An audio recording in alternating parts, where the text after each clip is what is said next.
اعوذ باللہ من الشیطان اللعین الرجیم بسم اللہ الرحمن الرحیم۔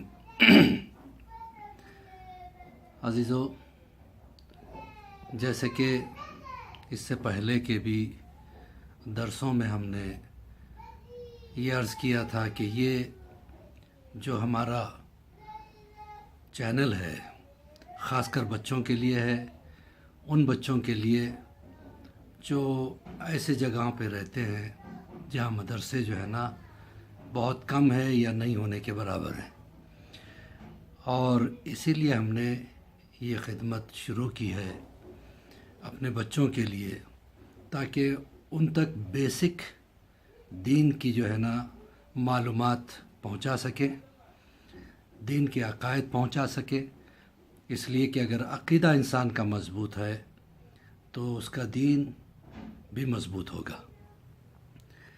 عزیزو، اس سے پہلے ہم لوگوں نے بلکہ آپ سے گزارش بھی کی تھی کہ یہ چینل اگر آپ کو پسند آئے تو آپ اس کو ریڈ بٹن دبا کے سبسکرائب ضرور کیجیے گا، اور اپنے کانٹیکٹس میں اس کو پھیلانے کی کوشش کیجیے گا، کیونکہ یہ ایک ثواب جاریہ ہے۔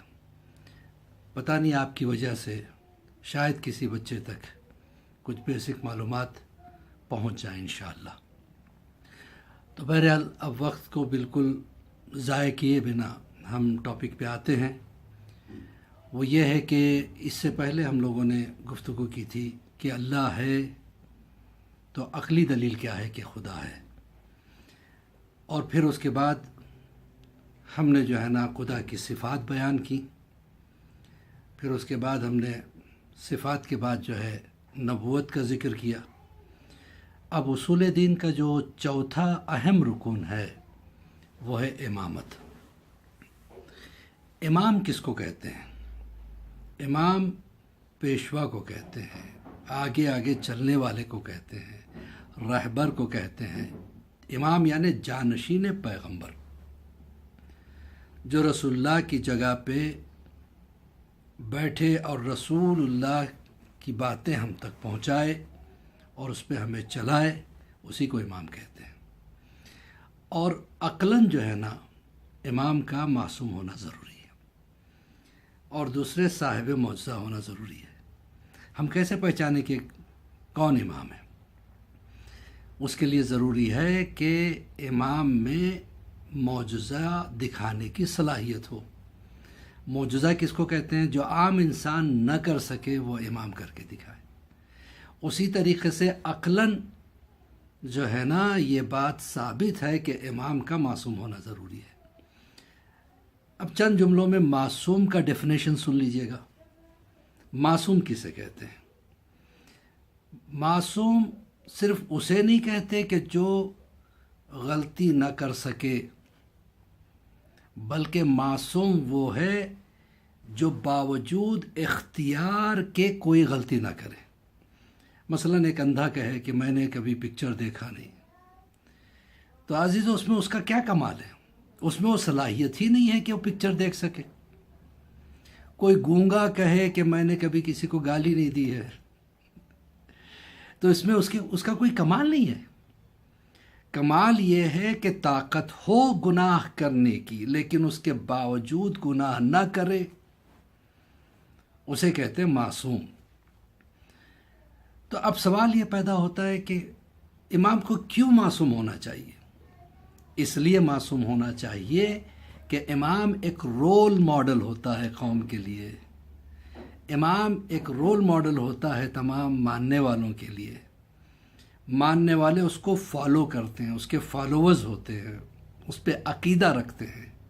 اب اگر امام ہی غلطی کرے تو ظاہر سی بات ہے ماننے والے بھی غلطی کریں گے، تو یہ باتیں ثابت ہوگی۔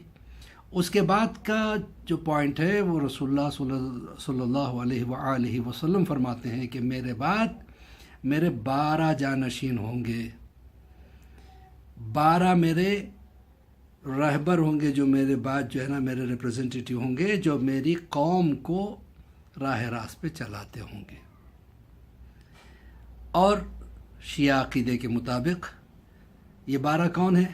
اول امام، حضرت علی علیہ السلام، دوسرے امام امام حسن علیہ السلام، تیسرے امام امام حسین علیہ السلام، چوتھے امام امام زین العابدین علیہ السلام، پانچویں امام امام محمد باقر علیہ السلام، چھٹے امام امام جعفر صادق علیہ السلام، ساتویں امام امام موسی کاظم علیہ السلام، آٹھویں امام امام علی رضا علیہ السلام، نویں امام امام محمد تقی علیہ السلام، دسویں امام امام علی النقی علیہ السلام، گیارہویں امام امام حسن عسکری علیہ السلام، بارہویں امام امام مہدی زمان علیہ السلام۔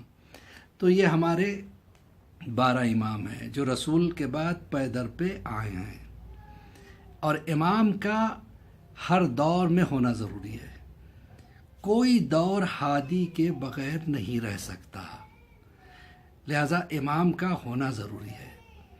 آپ کو ایک چھوٹی سی بات بتا دوں، جیسے کہ رسول اللہ کے لیے حدیث ملتی ہے کہ رسول اللہ نے فرمایا کہ یہ چاند، یہ سورج، یہ ستارے، یہ زمین، یہ آسمان اللہ نے ہمارے صدقے میں پیدا کیا۔ اور حدیث قصہ میں بھی اس کا ذکر ہے کہ ہم نے یہ چاند تمہارے صدقے میں پیدا کیا، یہ سورج تمہارے صدقے میں پیدا کیا، یہ پانی تمہارے صدقے میں پیدا کیا، یہ ہوائیں تمہارے صدقے میں ہم نے پیدا کی۔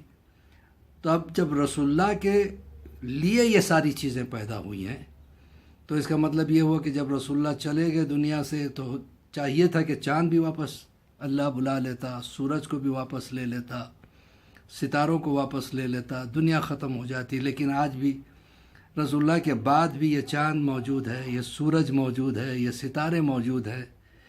کیوں؟ اس لیے کہ رسول اللہ نے فرمایا تھا کہ اولنا محمد و اوسطنا محمد و آخرنا محمد و کلنا محمد۔ ہمارا اول بھی محمد ہے، ہمارا جو ہے نا اوسط بھی محمد ہے، ہمارا آخر بھی محمد ہے، ہم کل کے کل محمد ہے۔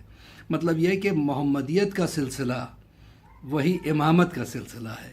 ایک محمد ہٹتا رہا، دوسرا محمد آتا رہا۔ رسول اللہ گئے، حضرت مولا علی نے ان کی جگہ لی، مولا علی گئے، امام حسن نے ان کی جگہ لی، امام حسن گئے، امام حسین نے ان کی جگہ لی، امام حسین گئے، امام زین العابدین علیہ السلام نے ان کی جگہ لی۔ یہ سلسلہ چلتے چلتے ہمارے 12ویں امام تک آیا۔ اب 12ویں امام کا قائم رہنا ضروری تھا، اگر یہ بھی چلے جاتے تو پھر یہ دنیا جو ہے نا ختم ہو جاتی، لہٰذا اللہ نے انہیں پردہ غیبت میں رکھا۔ تو بہرحال یہ امامت کے بارے میں بچوں کے لیے ضروری تھا۔ اچھا، سب سے بڑا معجزہ یہ ہے کہ آج اگر ایک خاندان میں 2 ڈاکٹر ہوئے تو لوگ کمپیئر کرنا شروع کرتے ہیں، باپ بھی ڈاکٹر بیٹا بھی ڈاکٹر، مثلا باپ بھی وکیل بیٹا بھی وکیل۔ لوگ کہتے ہیں کہ ارے یہ وکیل صاحب کا کیا کہنا، لیکن ان کے والد کی بات نہیں آتی۔ جی ہوتا ہے نا ایسا، مثلا دادا ڈاکٹر تھا، بیٹا ڈاکٹر، اس کا بیٹا بھی ڈاکٹر۔ تو اب یہ کہتے ہیں، لوگ کمپیئر کرتے ہیں، چلیے ٹھیک ہے کیا کہنے، یہ ڈاکٹر صاحب بہت زبردست ہے، ان کے والد بھی بہت اچھے تھے، لیکن ان کے دادا کی بات نہیں آتی۔ وہ نفس کو پکڑ کے کہہ دیتے تھے کہ کیا مرض ہے۔ آج جو ہے نا انویسٹیگیشنز کی ضرورت پڑتی ہے، اس زمانے میں انویسٹیگیشنز نہیں تھے، لیکن اس کے باوجود وہ اتنا اچھا ڈائیگنوز کرتے تھے کہ فوراً مرض کو پکڑ لیتے تھے اور اس کے لائق کی دوا دے دیتے تھے۔ تو عزیزان محترم، ایسا ہوتا ہے، لیکن امامت کے سلسلے میں یہی سب سے بڑا معجزہ ہے۔ کوئی کہتا ہوا نظر نہیں آتا کہ 11ویں امام کا کیا کہنا، لیکن 10ویں امام کی بات نہیں آتی، 10ویں امام کا کیا کہنا، لیکن 9ویں امام کی بات نہیں آتی۔ کوئی آج تک کمپیئر نہیں کرتا۔ اس کی وجہ یہی ہے کہ سب کے سب محمد ہی محمد ہے۔ آج کا سبق یہیں پہ ہم روکتے ہیں۔ ہمارے چینل کو ضرور سبسکرائب کیجیے گا اور اس کو آگے بڑھانے کی کوشش کر کے ثواب جاریہ میں جو ہے نا شامل ہو جائے گا۔